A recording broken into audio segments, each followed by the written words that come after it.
प्रयागराज से बड़ी खबर आ रही है। यूपीपीएससी ऑफिस के बाहर छात्रों का प्रदर्शन। डीएम प्रयागराज रविंद्र कुमार मौके पर पहुंचे। कमिश्नर तरुण गाबा मौके पर पहुंचे और प्रदर्शनकारियों को समझाने बुझाने की कोशिशें जारी। आरओ परीक्षा के पैटर्न में बदलाव की मांग, नॉर्मलाइजेशन लागू करने का विरोध। आयोग कार्यालय के बाहर जमकर हंगामा हुआ। आयोग पर नियमों में मनमानी बदलाव करने का भी आरोप लगा है। तो बड़ी जानकारी आपको देना प्रयागराज से, जहां पर यूपीपीएससी ऑफिस के बाहर छात्रों का प्रदर्शन।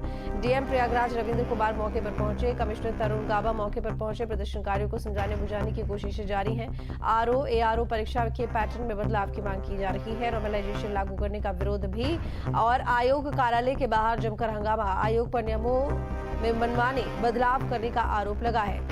तो बता दें कि छात्रों का प्रदर्शन लगातार जारी है और ये नया नियम नॉर्मलाइजेशन का जो लागू किया गया था, इसके खिलाफ रोष है, आक्रोश है, विरोध है और इसी वजह से छात्र प्रदर्शन कर रहे हैं। और वहीं अगर बात करें प्रशासन की, तो प्रशासन की तरफ से जो मीटिंग हुई थी पहली, उसमें कोई बात नहीं बनी है। मानवेंद्र हमारे साथ में जुड़े हुए ज्यादा जानकारी के साथ में।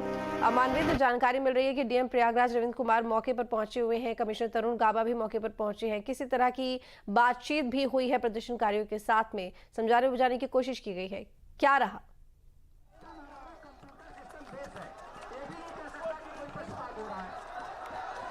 जी देखिए, बातचीत जो है डीएम कमिश्नर आयोग के अंदर, आयोग का जो कार्यालय है उसके अंदर गए हैं और आयोग की तरफ से छात्रों से यहाँ पर आप देखें तो बात भी की जा रही है। आयोग के जो सदस्य हैं वो बात कर रहे हैं और समझाने बुझाने का प्रयास यहाँ पर जारी है, लेकिन जो छात्र हैं उनको आयोग की तरफ से नॉर्मलाइजेशन का जो प्रोसेस है वो समझाया जा रहा है और ये बताया जा रहा है कि छात्रों के हित में है। उनकी मांग के अनुसार ही तमाम जिलों में सेंटर्स की संख्या, जो प्राइवेट सेंटर्स हैं, उनको ख़त्म किया गया है ताकि परीक्षा की शुचिता बनी रहे और इसीलिए नॉर्मलाइजेशन का प्रोसेस लागू करना पड़ा, क्योंकि 2 दिन में परीक्षा होनी थी।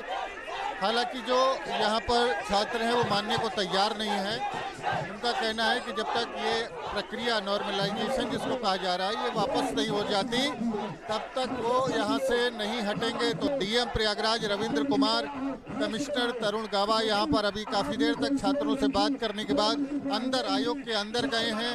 उनसे बात करने के लिए जो आयोग के सदस्य हैं उन्होंने ये प्रस्ताव भी रखा है कि क्यों ना छात्रों में से कुछ लोग चले हमारे साथ और अंदर चल करके जो सदस्य हैं उनसे बात करें। तो दबाव छात्रों की तरफ से बनाने की कोशिश लगातार जारी है और ये कहा जा रहा है कि वो पीछे नहीं हटेंगे। अपनी जो उनकी मांग है उसको लेकर के वो पीछे हटने वाले नहीं।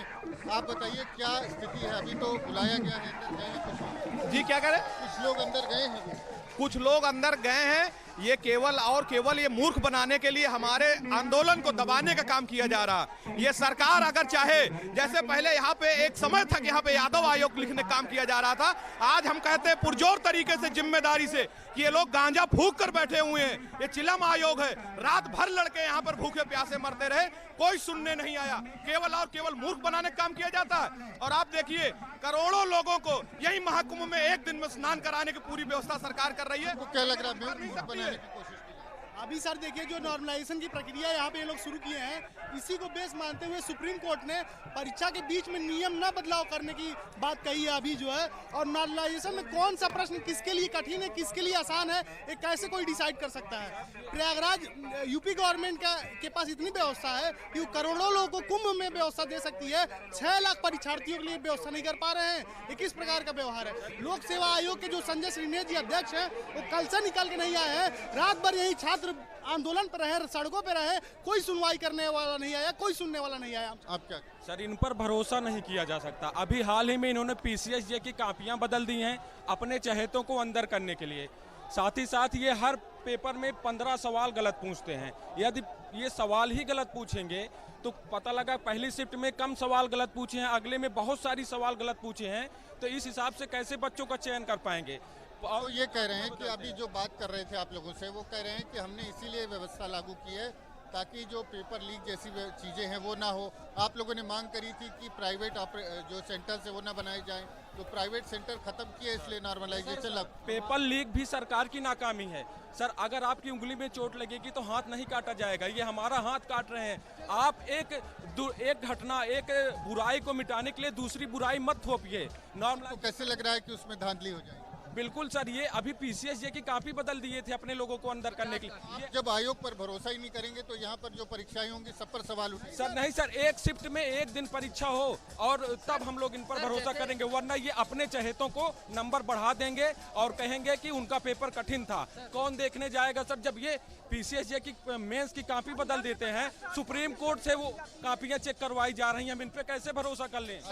तकरीबन जैसे कल आयोग ने डीएम साहब आए थे, बताए थे कि करीब 1750 के आसपास के सेंटर ऐसे हैं कि आवश्यकता पड़ेगी पीसीएस परीक्षा के लिए, और 948 के आसपास या कुछ उसके करीब के आसपास सेंटर इनको सरकारी संस्थानों में मिले हैं। तो क्यों नहीं उत्तर प्रदेश सरकार से वार्ता करके केवल 5 से 10 जिले जो कमिश्नरेट हैं उनको चिन्हित करके उसमें कानून व्यवस्था टाइट कर दें। वहाँ के जो संदिग्ध हो जो नकल माफिया, उनके फ़ोन को सर्विलांस पे रखें, ताकि कम से कम 10 जिलों में कुछ प्राइवेट इंस्टीट्यूट को उनको भी मौका दें, लेकिन वहाँ पे कानून व्यवस्था टाइट करें। लेकिन एक बीच का रास्ता, एक बीच का लूप होल निकाल, और आज भी हमें उत्तर प्रदेश के मुख्यमंत्री योगी आदित्यनाथ पर भरोसा है। चलिए ठीक है मानवेंद्र, बहुत शुक्रिया आपका तमाम जानकारी के लिए। तो देखिए यहाँ पर बातचीत तो की जा रही है प्रशासन से, लेकिन कोई फिलहाल बात नहीं बनी।